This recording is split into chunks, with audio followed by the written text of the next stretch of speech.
Momento de hablar del Censo 2023, que ya está disponible su edición digital, y para eso recibimos al Instituto Nacional de Estadísticas, al director Diego Agual. Bienvenido. ¿Qué tal, Diego? Buenos días, muchas gracias por la invitación. Ayer daban una conferencia de prensa de tardecita contando que ya más de 101.000 hogares completaron el formulario digital para el censo.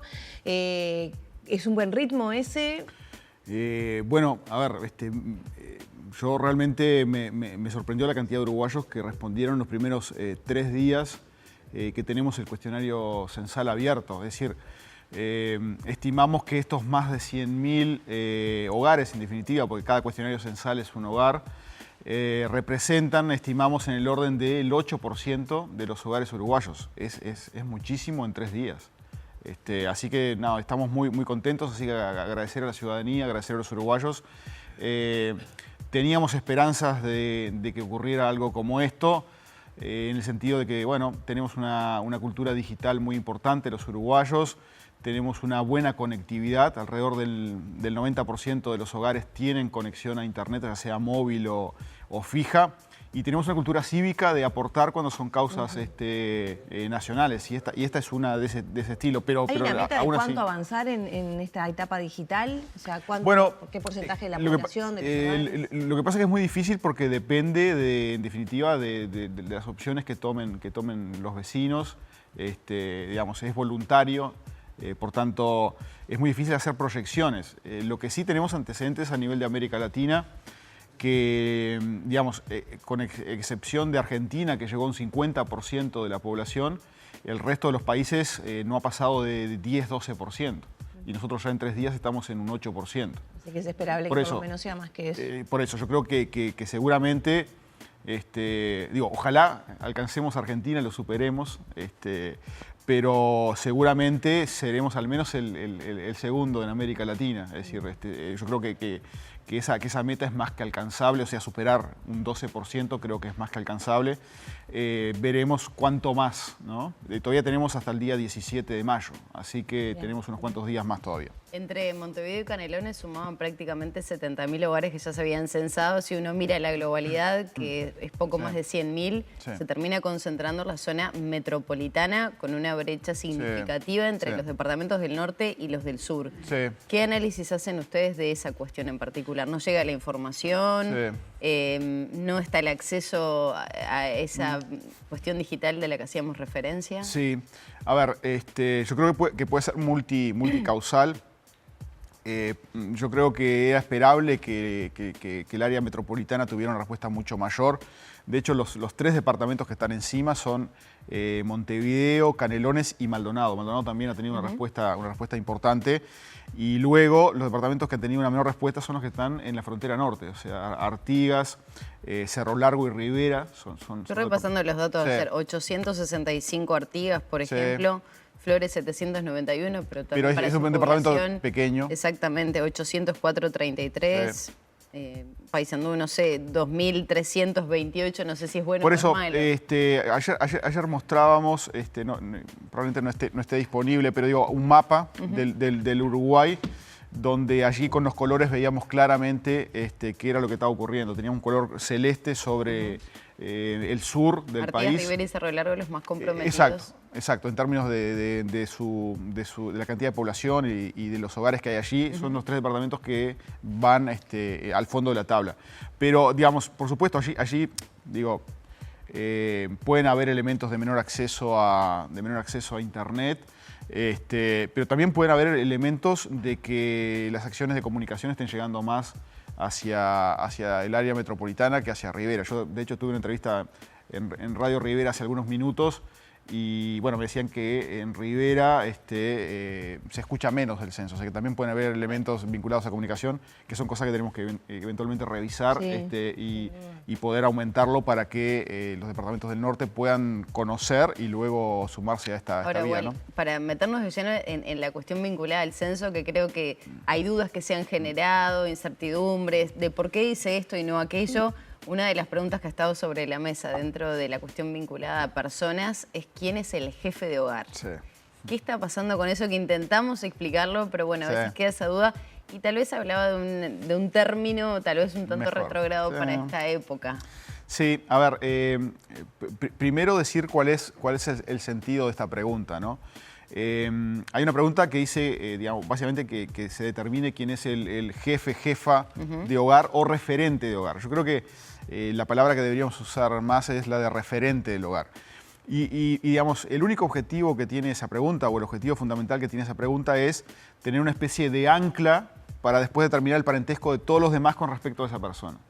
Ese es básicamente el sentido está, que pero tiene. ¿qué se toma en cuenta por parte de quienes habitan ese hogar para definir? Porque hoy en día, por ejemplo, yo pienso en mi familia, un matrimonio y un hijo. ¿Quién es el jefe de hogar? Ya no es el hombre. No importa. No es obvio que es el hombre. No, por eso. Pero no es una cuestión vinculada a los ingresos que hacen. Exacto, o sea, por eso hay que entenderlo no como un elemento incluso de distribución de, llamémosle, del poder dentro del hogar, digamos, que puede ser luego aproximado por lo que sea, ¿no? Ingresos o lo que sea. Claro, pasa que el término jefe refiere a poder, ¿no? Sí. Capaz que por eso, no fue adecuada la elección de la palabra. Claro, a ver, en realidad es un término histórico que se utiliza en los relevamientos tanto de censos como de encuestas. Es posible que hacia futuro tengamos que definitivamente eliminarlo.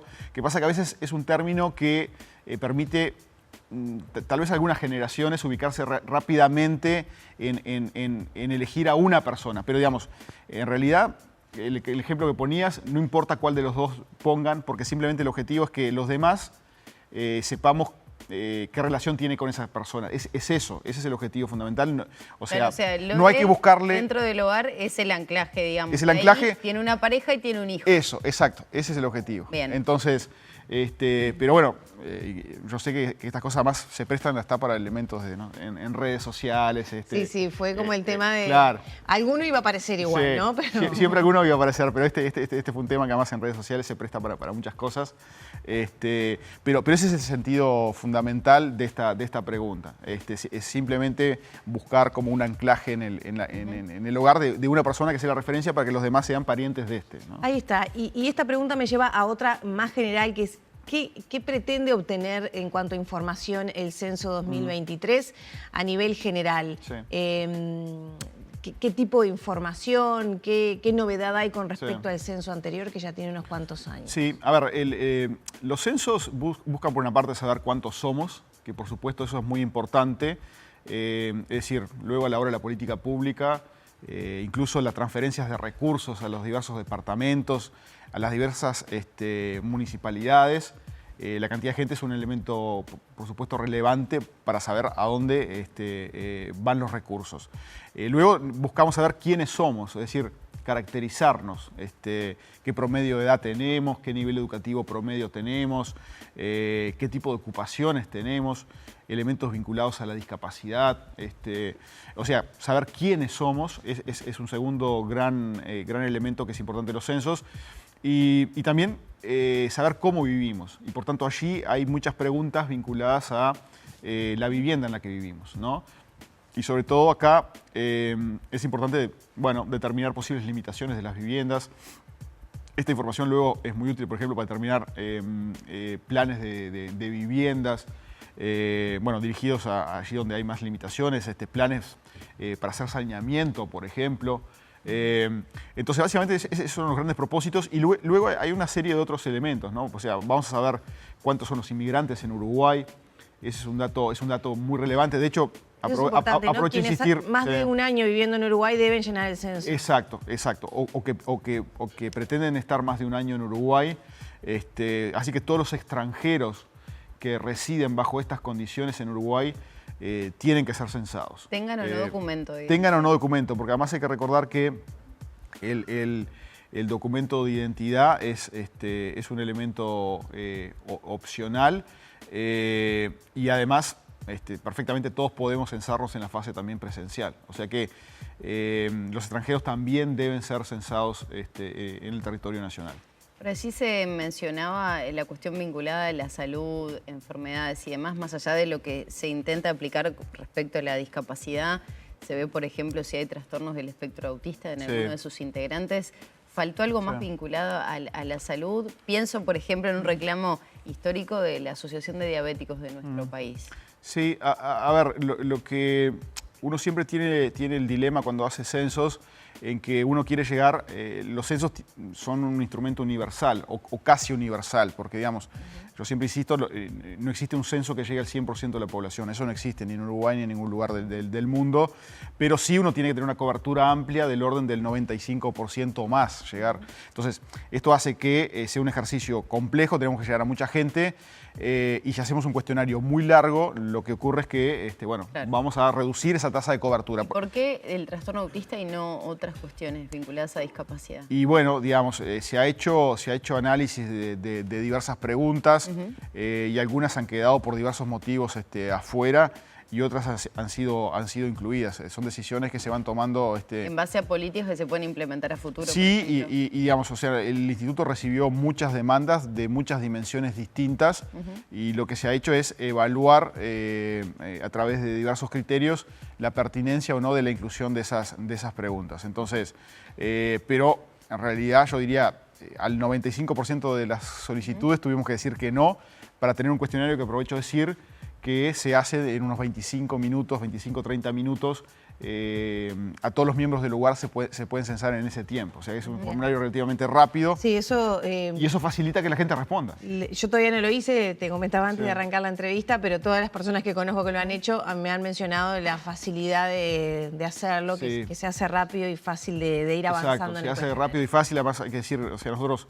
Esto tuvo un trabajo previo de gente que sabe de usabilidad, digamos, que hace que estas cosas sean fáciles, o sea que esto fue hecho con mucha intención para que sea simple y que la gente con un celular, entrando a la página censo2023.uy, puede censarse muy rápidamente. Digo, tenemos varias preguntas de televidentes que han llegado desde hace varios días y queríamos compartir algunas de ellas contigo porque, bueno, representan también dudas de mucha gente. Una tiene que ver con por qué tengo que hacerlo vía digital, no es obligatorio, si después igual va a tener que venir un censista a mi casa y tengo que tener un código, qué pasa si no lo tengo, o qué pasa si hice la parte digital y cuando viene el censista yo no estoy y no le puede dar el código. Sí, a ver, cuando nosotros cerramos el cuestionario digital, de forma exitosa nos envía un código de que ha sido completado ese cuestionario, que nos va a llegar a un medio que nosotros elijamos, puede ser un SMS o puede ser un email. Cuando pasemos de forma presencial, lo que vamos a pedir en ese caso es ese código y con eso se completa el cuestionario censal. El objetivo de esto es que con la visita nosotros confirmamos de qué lugar físico salió esa respuesta.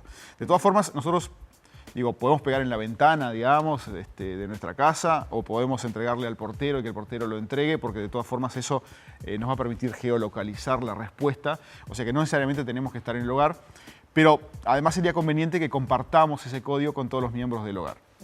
Y después, más adelante, cuando ya estemos en la tarea campo, vamos a, insistir en que hay formas de recuperar ese código también para que podamos brindarlo, porque capaz que lo hicimos ahora, de aquí a un mes, nos olvidamos, no sabes a dónde está, pero va a haber mecanismos muy simples para recuperarlo, incluso en el momento en que llegue el censista. Así que eso va a estar disponible.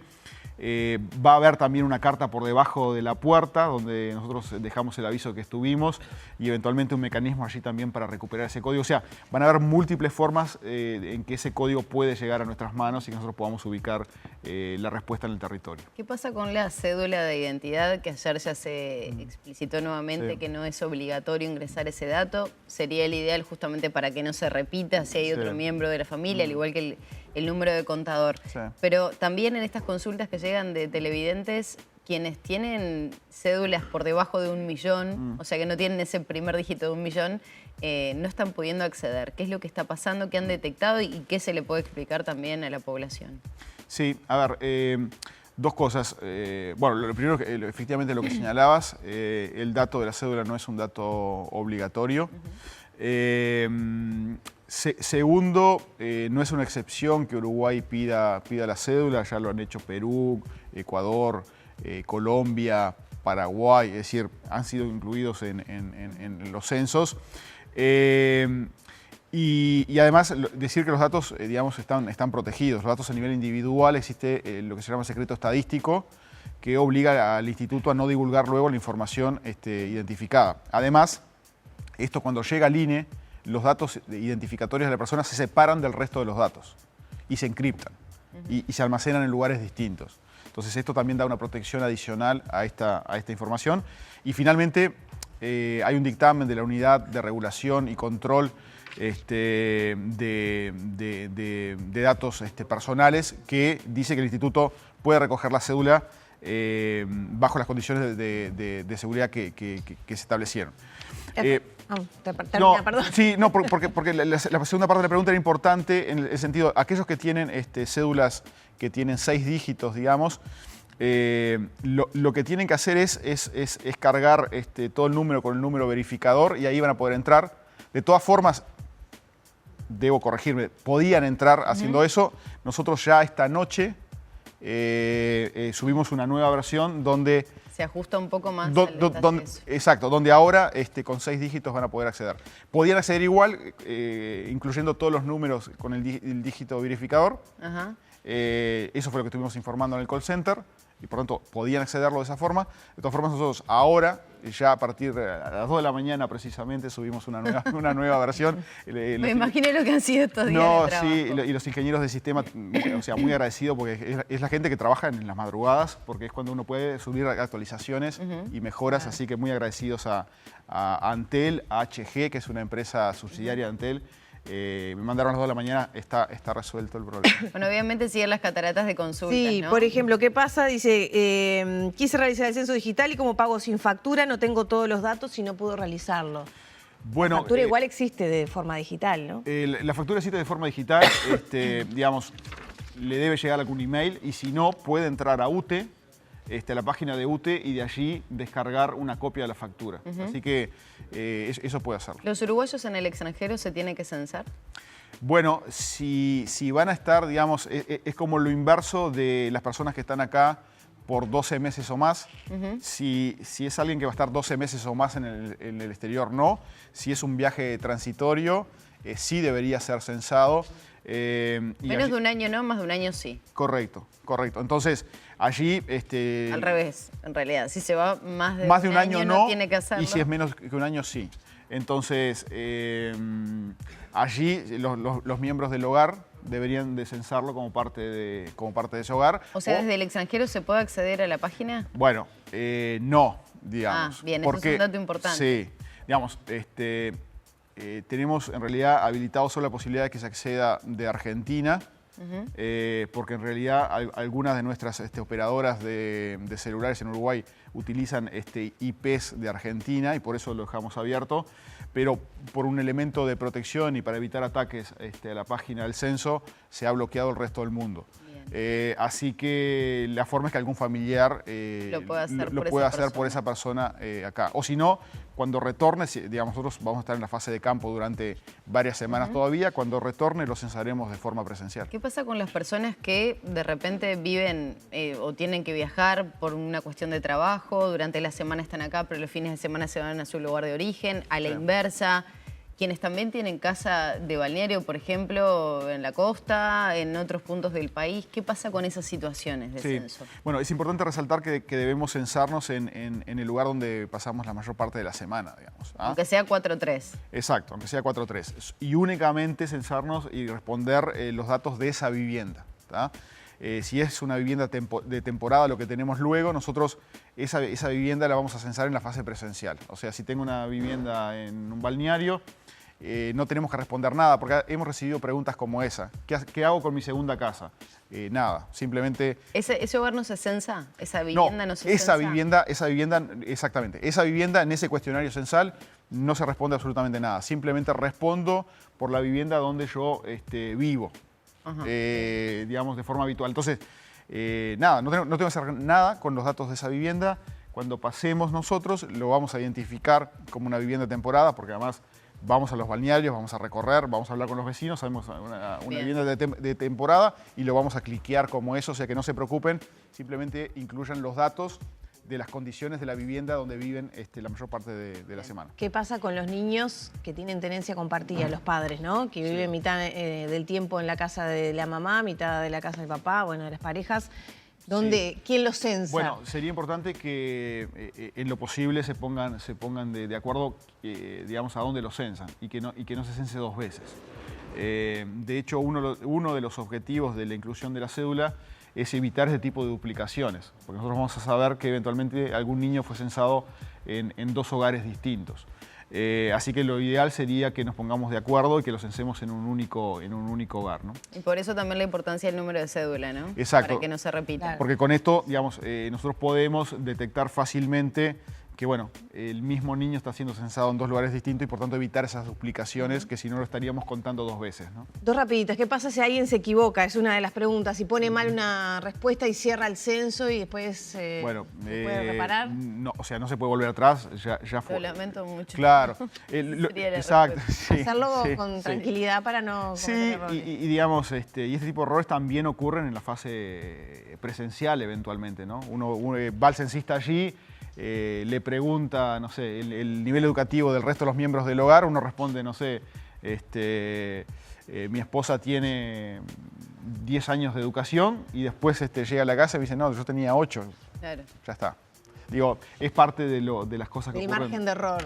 Exactamente, es parte de las cosas que ocurren de forma normal en estos relevamientos. Bien. Una más, perdón. Sí. Hasta el 17 hay tiempo de realizarlo de forma digital. Está el incentivo del sorteo, de Eso. la factura gratis durante todo Sí. el año para 23 hogares, ¿no? Si no me equivoco. Correcto. Digamos, hasta el 17 inclusive podemos censarnos de forma digital y decir que estamos sorteando un consumo de UTE, digamos, por departamento, exceptuando Montevideo, donde estamos sorteando 5. Bien. O sea que es un año gratis del consumo de UTE con un máximo de 48.000 pesos en el año. Y el 17 se amplía el margen, digamos, sobre todo para lugares donde no tienen contador de UTE. Claro, o sea, Se puede llegar exacto. a esos lugares que también es fundamental Sí, tener información. a partir del 17 tenemos una tarea muy grande.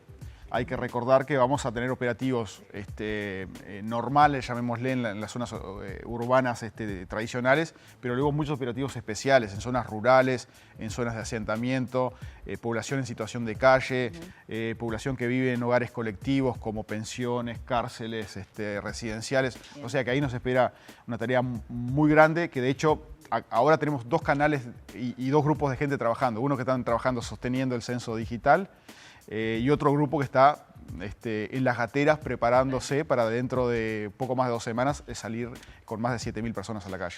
Muchas gracias por estos minutos. Mientras hablábamos, estábamos pasando el 0800 2023 y asterisco 2023 para evacuar todas estas dudas que veníamos conversando. Allí se puede llamar y correcto, nos allí sacamos las dudas. son 2 lugares donde podemos, cualquier duda que tengamos sobre el cuestionario censal digital, llamen al 0800 2023 o los celulares, el asterisco 2023, allí hay un grupo de gente fantástica respondiendo todas las dudas que la ciudadanía tiene. Muchas gracias por estos minutos. Muy amable, muchas gracias por el espacio. Cerramos por aquí entonces la entrevista con el director del Instituto Nacional de Estadística a propósito del Censo 2023 que ya está activo en su vía digital.